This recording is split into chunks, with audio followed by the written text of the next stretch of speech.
Court का आदेश है, चाहे अपना तालाब हो चाहे आपका सरकारी तालाब हो, तालाब को ध्वस्त नहीं कर सकते। लेकिन भू माफिया अगर तालाब को कोई ध्वस्त कर रहे हैं तो इसकी वजह से हम लोग सीओ साहब को भी ये अवगत कराए, उसको शिकायत किए थे। सीओ साहब बोले हम नोटिस करेंगे, पूछताछ करेंगे, वैसे लोगों पर कार्रवाई करेंगे। लेकिन अभी तक कोई कार्रवाई नजर नहीं आ रहा है। कहीं ऐसा ना हो कि सीओ साहब भी भू माफिया से मिल गया हो।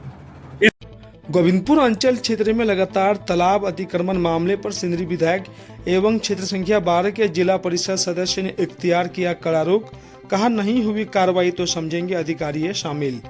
गोविंदपुर अंचल क्षेत्र में विगत कई महीनों से मीडिया एवं समाचार पत्रों में लगातार क्षेत्र में सरकारी एवं रैयती तालाबों का अतिक्रमण करने का मामला प्रकाशित हो रहे हैं। हाल ही के दिनों में गाढ़रा मौजा में रैयती तालाब अतिक्रमण करने का मामला सामने आया था, जिसके बाद मीडिया में लगातार खबर प्रकाशित एवं ग्रामीणों की शिकायत पर गोविंदपुर अंचल अधिकारी धर्मेंद्र कुमार दुबे ने त्वरित कार्रवाई करते हुए कार्य पर रोक लगा दिया गया था।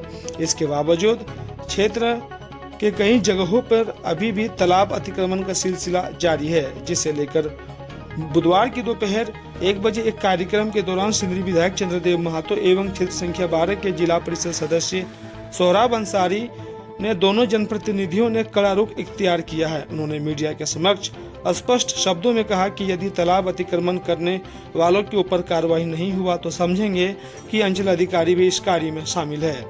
कहा कि गोविंदपुर क्षेत्र में भीषण गर्मियों के दिन पानी को लेकर अत्यधिक परेशानियों का सामना करना पड़ता है लोगों को, और इसके बावजूद अगर जल स्रोतों को कोई भूमाफिया नष्ट करने का काम करेंगे तो उन्हें बख्शा नहीं जाएगा। कोर्ट का आदेश है, चाहे अपना तालाब हो चाहे आपका सरकारी तालाब हो, तालाब को ध्वस्त नहीं कर सकते। लेकिन भू माफिया अगर तालाब को कोई ध्वस्त कर रहे हैं तो इसकी वजह से हम लोग सीओ साहब को भी ये अवगत कराए, उसको शिकायत किए थे। सीओ साहब बोले हम नोटिस करेंगे, पूछताछ करेंगे, वैसे लोगों पर कार्रवाई करेंगे।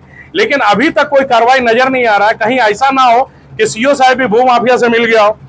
इसके वजह से हम लोग जो है इस बार जो है डीसी से बैठ के, विधायक जी भी रहेंगे, हम लोग रहेंगे, एक प्रतिनिधि बन के हम लोग डीसी साहब से मिलकर इसका बात करेंगे और वैसे लोगों पर कार्रवाई कराने का काम करेंगे जो तालाब को ध्वस्त करने का काम करे भू माफिया के द्वारा, या तालाब हमारे क्षेत्र में अगर तालाब अगर ध्वस्त हो जाते हैं, तालाब अगर बंद हो जाता है तो हमारे क्षेत्र में पानी की जो व्यवस्था, खास करके गोविंदपुर में पानी के हम एक विधायक जी से भी कहना चाहेंगे कि हम लोग आज कुछ दिन जल नल योजना, जो विधायक जी जल नल योजना निरसा और गोविंदपुर का हुआ था, लेकिन लगातार हमारा सदन में, जिला परिषद सदन में हमने आवाज उठाया, वो लगातार 1 साल में हो जाएगा, 6 महीना में हो जाएगा, लेकिन अभी तक गोविंदपुर में ये पानी का कनेक्शन नहीं हुआ है और अभी तक पाइप भी नहीं बिछा पाया। तो हम विधायक जी से कहेंगे कि अब ये विधानसभा सदन में उठाइए, जो कम से कम वैसे ठेकेदार पर कार्रवाई हो।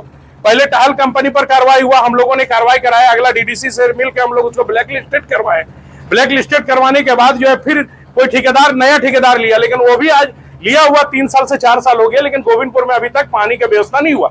सबसे ज्यादा अभी गर्मी में अगर किल्लत है किसी चीज का तो पानी का, इसलिए कि चापाकल लगाने के बाद भी नीचे पानी नहीं है, लेयर बहुत नीचे चला गया। इसलिए तालाब को भी बचाने की जरूरत है, कुइयां को भी बचाने की जरूरत है, डोभा नल वैसे वह जगह है जिसको भी बचाने की जरूरत है। और गोविंदपुर में खास करके जल नल योजना का जो है ये कैसे करके गोविंदपुर की जमीन पर उतर जाए, इसके लिए भी जरूरी चीज है और उसको हम लोग बहुत जल्द, हम लोग तो लगे हुए हैं, हम चाहेंगे कि हमारे विधायक जी भी लग के इसको जमीन पर उतारने का काम करें और वैसे ठेकेदार पर कार्रवाई कराएं।